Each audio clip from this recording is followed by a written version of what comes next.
By the way, I'm taking a break unless this video does numbers. What? It's just an ordinary crabby. Oh my goodness! Squidward! I don't know about you, but I am feeling on top of the world as of recently, and well, guess I'm not taking a break because all of you blew that video up and I couldn't be happier. Along with this expansion of my previous video, The Amazing Digital Circus Episode 4 comes out this week, and I'm pretty hyped to make another breakdown video. We also have Sonic 3 and another Disney Crash Grab coming out this month, which means that you'll be getting a lot of more good content from me. With that said, my video about Nalo, the main villain of the movie, was a big critical argument that Nalo is the exact opposite of how a villain should be written. I brought up a bunch of points about how absent the stakes are and who he is as a character. I briefly mentioned and went over Matangi. I called her Bat Lady in the video, but I mentioned how she's this fake antagonist that for some reason takes Maui hostage, helps Moana for some reason, and is enslaved or trapped by Nalo as revealed in the post-credit scene. Now, the one thing I forgot to mention was my strong opinion and reasoning that she should not have been the sidekick character, but should have been the main villain for the movie. I know that this movie would have still sucked if Matangi was the villain because she could never be better than Te-Ka from the original, but in the current state of Matangi, she is a much better choice overall of being the villain. Sure, Nalo would have been the perfect candidate if he was fleshed out and was more of a threat, but in terms of the writing of the movie, Matangi deserved the villain role. One small problem: she's inconsistent, and this is how Moana 2 teaches us how to waste a villain.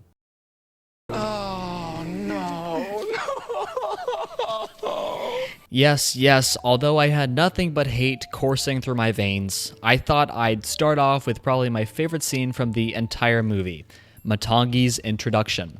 It's obvious that if this was still a TV show, Matangi would have been one episode fully based around her, but because it's a movie, we get a full introduction for her, even though she's absent from the rest of the movie after around like 30 minutes or so. So when it comes to villain introductions, we want to write the villain so that the audience barely knows them in the beginning, and surprisingly, they did that in Moana 2. Now, if we disregard the marketing of the movie, which shows her full face, outfit, and power, her introduction is as interesting as it is mysterious.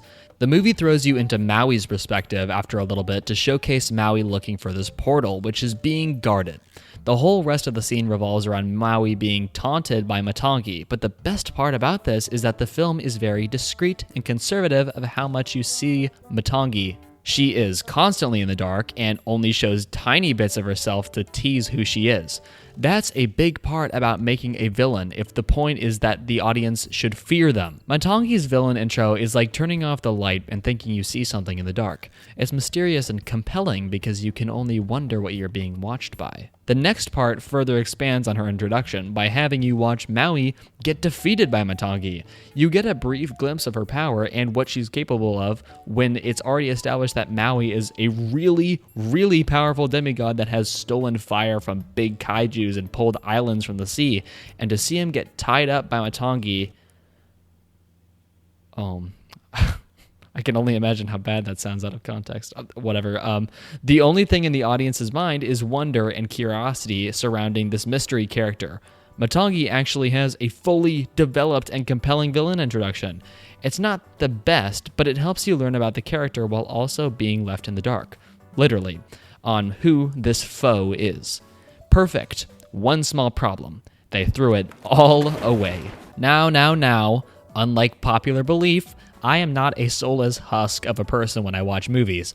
I'm actually very passionate about film and love to get encapsulated by it. Somehow I have to say this because some people don't understand that your opinion is not the only one. I don't like the movie. I think it's boring and a copycat of the first. If you like the movie, good for you. If you don't, good for you. My opinion is not the one and only opinion, and neither is yours. So please get off my back and like the movie if you like it, and don't like it if you don't. That's the beauty of having an opinion. And when I tell you I was pretty engaged and interested when Matangi decided to just show up, I thought they were onto something. All villains need to have a villain intro that shows off their power, like Tai Lung. They can also be the first time the hero meets a villain in the beginning of the movie, like Death. Or you could go for using the character's power that doesn't involve punching and defeating, but with simple words like Heath Ledger's Joker.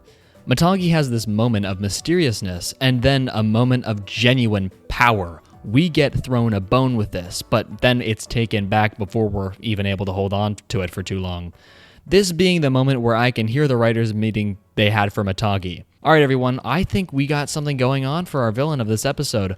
We've given her a cool power that we can expand on, she has connections with our main villain, and we have a whole 22 minutes to expand on her character.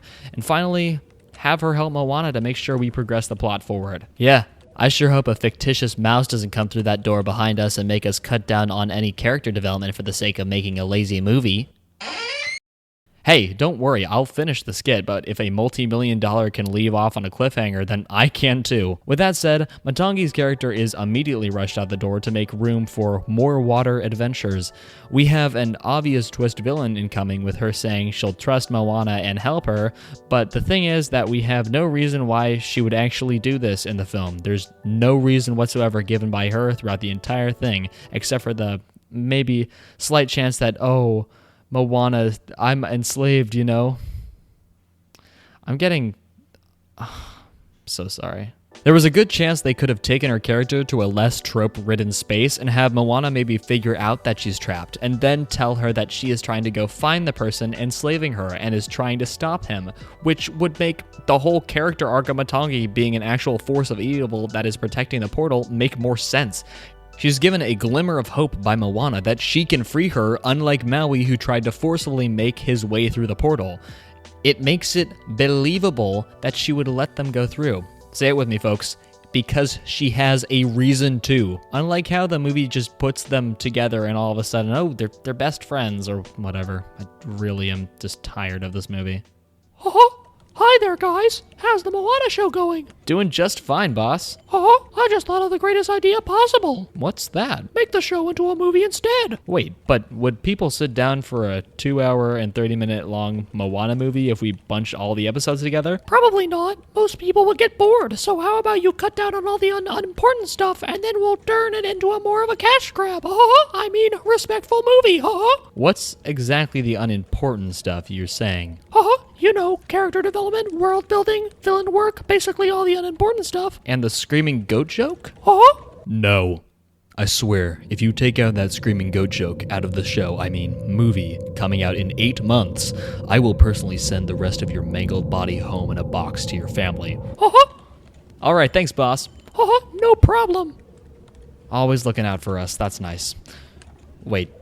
Did he say we have 8 months? Matangi from Moana 2 is a complete waste of a villain concept. This is because they throw away a good enough introduction for the character that establishes them as the only source of evil to all of a sudden only make her a henchman under some other character that they don't take the time to introduce. I must admit that although I don't like the film, I think this would have been a much better TV show because it would have had time for them to actually build up Matangi and Nalo as 2 separate things that all of a sudden kind of connect with each other. You'd figure out what Matangi actually is bringing to the plot and also who Nalo is too progressively. What we are left with is a character that stalls the story for no reason when it could have been really easy to actually make a crucial part of the story. The Kakamora little warrior that comes on the adventure has more screen time and plot relevance than the character Disney was advertising as the main villain of the movie for a while on social media. I'll see you all in 1 week for the Amazing Digital Circus Episode 4 video. Thank you again for the immense support in my previous video, and I hope you stick along for all the good and bad characters and villains I will be discussing on this channel. Thank you everybody for watching. I'm Enchanted. Bye.